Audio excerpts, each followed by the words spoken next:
गुरु महाराज की आवाज लगी, इस जवानी के को काम में ले लो, अपने समय को काम में ले लो, कस करके भजन करो।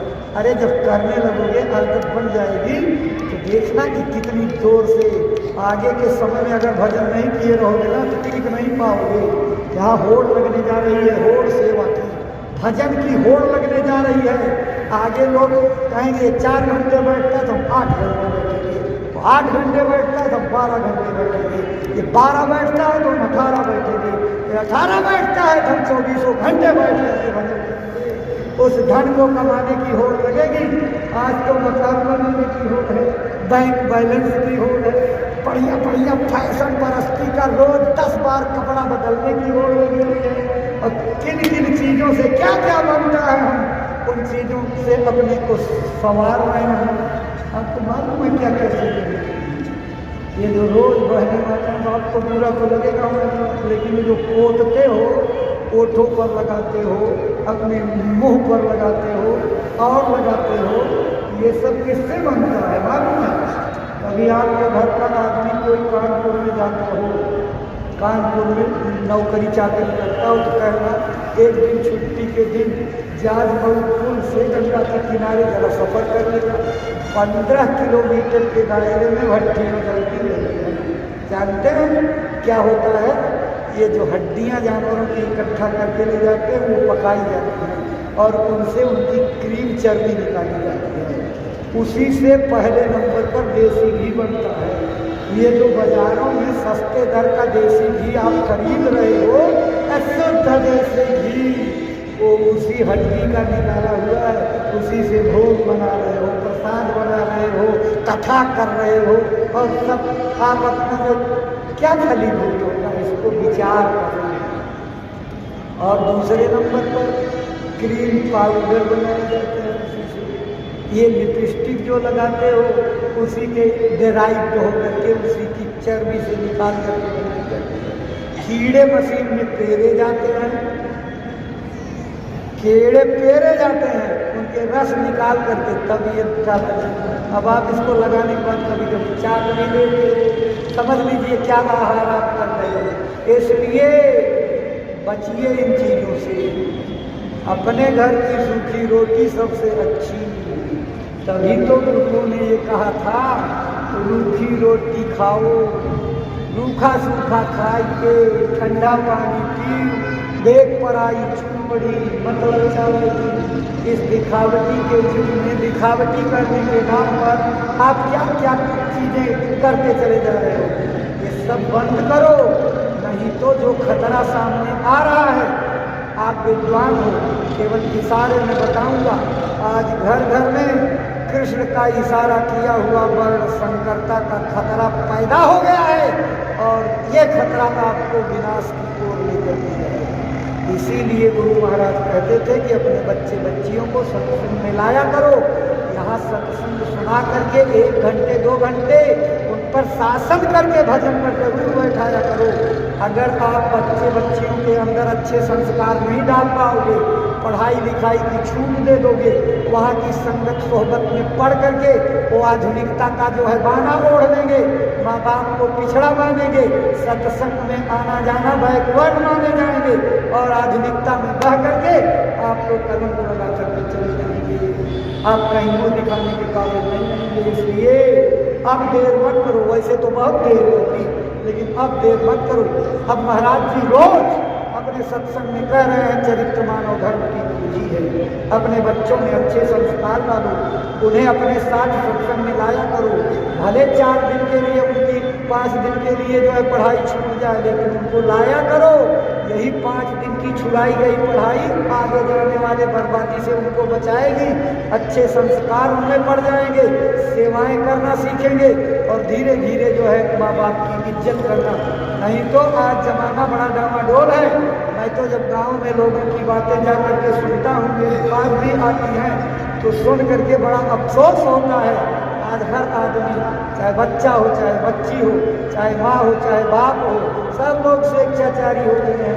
गुरु महाराज ने इतने दिन तक मेहनत की और आज 12-13 साल से महाराज जी मेहनत कर रहे हैं। इस सत्संग का हमारे मनोमस्तिष्क पर क्या असर सोचना चाहिए, आपको विचार करना चाहिए कि हम अपने जीवन में कितने बने, कहीं बिगड़ तो नहीं रहे हैं। अगर बिगड़ रहे हो तो बिगाड़ तो अच्छा नहीं, क्यों बर्बादी की हो। सब लोग बनने आए हो, बनो। तो इसीलिए मेरी प्रार्थना है, कड़वी कड़वी बातें तो कुछ जरूर हो गई हैं, लेकिन अब मेरी मजबूरी है, आप उन चरणों में जुड़ जाए, गुरु के पक्के भक्त बने, आदेश का पालन करके परमार्थ बना। इसके लिए प्रार्थना करना मेरा फर्ज है। अब प्रार्थना करेंगे नहीं तो अब कैसे करेंगे, बिना कहे आप सुनोगे भी तो नहीं।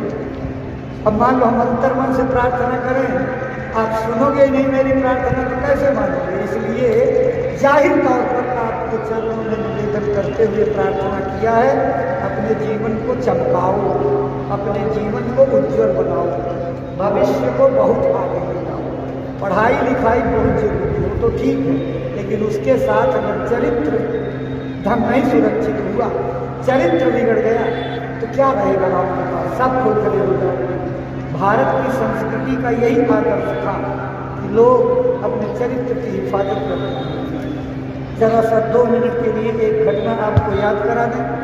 विवेकानंद जब शिकागो की वक्तृता देने के लिए गए थे विश्व धर्म सम्मेलन में भारत का प्रतिनिधित्व करते हुए, उस समय उन्होंने जब वक्तव्य दिया भारत के आदर्श का, अध्यात्म का, तो सारी दुनिया उनकी दीवानी हो गई। एक काली कलूटी औरत उनके वक्तव्य को सुन रही थी, उसने कहा मुझे आपसे अलग मिलने का समय है। कहा ठीक है। जब मिले तो उससे पूछे कि क्या बात है। कहा स्वामी जी मैं आपके वक्तव्य से बहुत प्रभावित हूँ और आप जैसा ओजस्वी और साहसी दुनिया में दूसरा कोई मुझे नहीं दिखाई देता। एक प्रार्थना हम करने आए हैं कि हमारी और आपकी शादी हो जाती है, आप मुझे स्वीकार कर लीजिए, तो हमारे और आपके द्वारा जो बच्चा पैदा होगा वो बिल्कुल हुबहू आपकी मटक होगा। विवेकानंद ने अंदर जब फंस बने थे सन्यासी, अब क्या करें। लेकिन फौरन विवेकशील थे, उन्होंने कहा देवी जी औलाद एक के गुणों से नहीं होती है, औलाद के अंदर दोनों गुण होते हैं, माँ के भी बाप के, तब औलाद पैदा होती है। तो मान लीजिए हमारे और आपके संयोग से जो बच्चा हुआ, मान लीजिए बुद्धि हमारी हो गई और सूरत शकल आप जैसी हो गई, या बुद्धि आपकी हो गई, सूरत शकल मेरी जैसी हो गई, तो बच्चा तो बेमेल हो जाएगा, हूबहू नहीं होगा।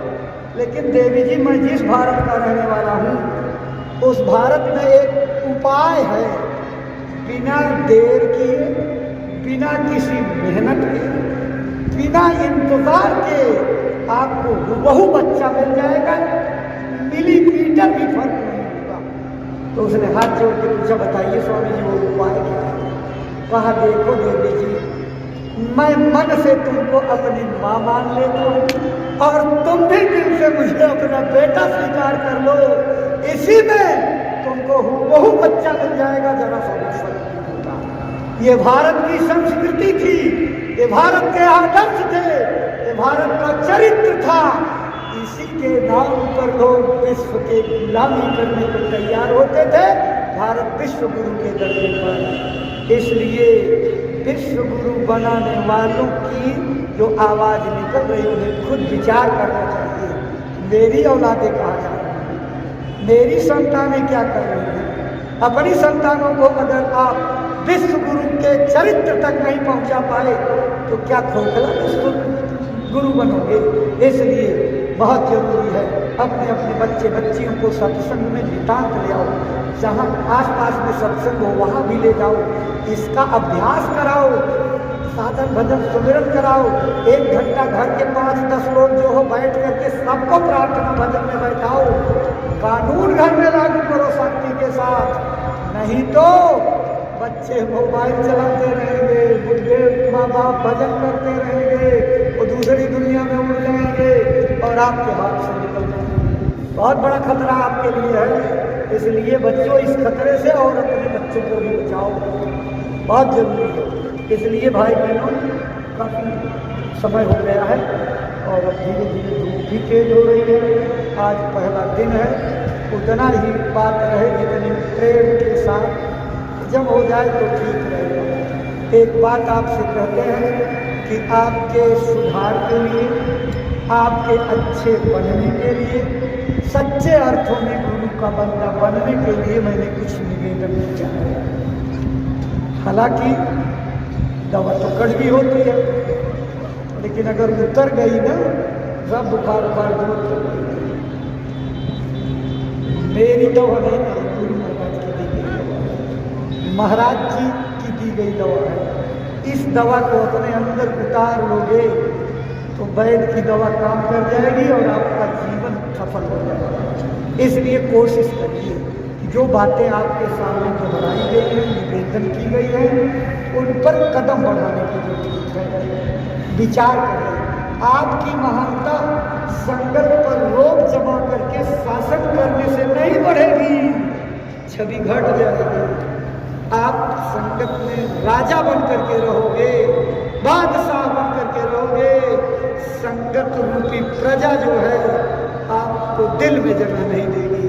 लेकिन अगर सेवादार बन करके रह जाओगे तो सेवादार की पदवी कभी छीनी नहीं जाती है। अध्यक्ष रहोगे, मंत्री रहोगे और कुछ रहोगे, वो पद तो एक न एक दिन गायब हो सकता है। लेकिन अगर अपने जीवन में अगर सेवादार की पदवी आपने ग्रहण कर ली तो उसके सामने पदों का कोई मतलब नहीं है। सेवादार की पदवी कोई छीन नहीं सकता है।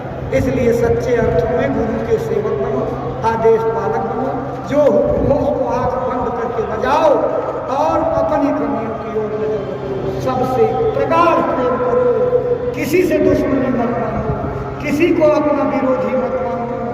सच्ची सफलता आपकी यही है कि आप विरोधी को भी अपना बना लो, उसको भी अपने दिल में जगह दो और उसके दिल में आपकी जगह हो जाए। यही आपकी गुरु भक्ति की सबसे बड़ी मिसाल होगी। लेकिन अगर आप अपने गुरु भाई को अपनी तरह नहीं बना पाए और उसके साथ अपना संबंध जोड़ करके एक नहीं हो गए, किस अर्थों में आप गुरु के भक्त नहीं होंगे। इसलिए अगर आप इस चीज़ को पकड़ लोगे ना तो जिलों जिलों में जो आवाज़ें उठ रही हैं, हम अलग भंडारा चलाएंगे, अलग चूल्हा जलाएंगे, इसकी नौबत ही नहीं आएगी। सब लोग अपने अपने जगह पर कायम हो जाओ। ये विचारधारा संगत में ठीक नहीं है, बाकी बातें ठीक होंगी। सब लोग मालिक के नाम को जोर से बोलें। देखो, गन्ने का शरबत अंदर और बाहर दोनों जगह मिल रहा है। एक असाध्य रोगों की दवाई है, गुरु महाराज का बनाया हुआ प्रसाद है। इसको आप जब तक रहिए सेवन करिए। और देखो, एक सूचना और आपको आज से ही देना शुरू करते हैं। आप तलाशोगे कहीं मिलेगा नहीं। शुद्ध आंवला अपनी जो है आश्रम का, अपनी बाट का बिल्कुल ऑर्गेनिक, ये आपको यहाँ भी मिलेगा, यहाँ भी मिलेगा। संभव होगा, व्यवस्था बन जाएगी तो जिलों के कैंपों पर मिलेगा। आप इसको ले जाइए, इसका विभिन्न प्रकार से प्रयोग करिए। लोग मुरब्बा बना लेते हैं, चीनी गुड़ का सीरा बना करके, उस तरह से उपयोग करिए। सुखा करके चूर्ण बना लीजिए, अचार बना लीजिए। नहीं कुछ होता है तो पानी उबला हुआ उस पर डाल दीजिए, बीज उसके अलग हो जाएंगे। ऐसे सूखा हल्का सा नमक मिला करके कैंडी के रूप में इस्तेमाल करिए। ये पेट के लिए रामबाण दवाई है और तमाम वैद्य और डॉक्टर इसका रस सेवन करने की बताते हैं। तो ऑर्गेनिक यानी बिल्कुल शुद्ध, ऐसा शुद्ध कहीं मिलेगा नहीं। तो आपको उचित तरीके से ये मिल जाएगा। आप अभी से जो है उसको जब घर जाने लगिए तो लेकर के रख लीजिए, अपने अपने घर को ले जाइएगा। गुरु महाराज के आश्रम का आंवला यादगारी भी रहेगी, दया कृपा भी मिलेगी। देखो, गुरु महाराज की गाड़ी यहाँ बगल में होगी। बाकी सूचनाएं जो हैं सब लोग दर्शन करिए, महाराज जी से आने पर जरूर मिलिए और जब जाने लगिए तो भी महाराज जी से मिल करके आदेश और दया ले करके तब जाइएगा। बाकी अभी से समाचार पहुंचाइए कि 10 तारीख को सवेरे 8 बजे से पूज्य महाराज जी का सत्संग होगा। उस दिन आप जितने लोग मैदान में आना, सब लोगों के हाथ में जय गुरुदेव नाम का झंडा जरूर होना चाहिए, क्योंकि आप ये झंडा से जो भीड़ इकट्ठा होकर के पूरी दुनिया को दिखाते हो, इस भीड़ की कोई नकल नहीं कर सकता, क्योंकि जय गुरुदेव का झंडा मोहर लगा देता है। पूरे मैदान में जय गुरुदेव नाम के झंडे लहरने चाहिए। जो लोग नए आएंगे उनको भी बताइएगा, जय गुरुदेव नाम का झंडा लेकर के सब लोग आएंगे और समय से आ जाएंगे। अपने जिलों के ढेरों में एक एक आदमी रखवाली के लिए रहेंगे, भंडारे की देख रेख के लिए, बाकी सबको यहाँ मैदान में ले आइएगा। देखो झोली वाले भाई उठ खड़े हो जाए, रजिस्टर वाले उठ खड़े हो जाए। देखो आपके गुरु महाराज की गऊ के लिए ये सेवा वाली झोली और रजिस्टर वाले बीच में जा रहे हैं, उनकी गऊ के लिए जो भी आप स्वेच्छा से अपनी गाड़ी कमाई का अंशरूप देना चाहें, झोली में डाल दीजिएगा, रजिस्टर पर लिखा दीजिएगा। ये सेवा सीधे महाराज जी के पास पहुंच करके और गुरु महाराज की गऊ की सेवा में लगा दी जाएगी आपके भावना के अनुरूप। बाकी अन्य बातें आपको सूचना के द्वारा मिलेंगी।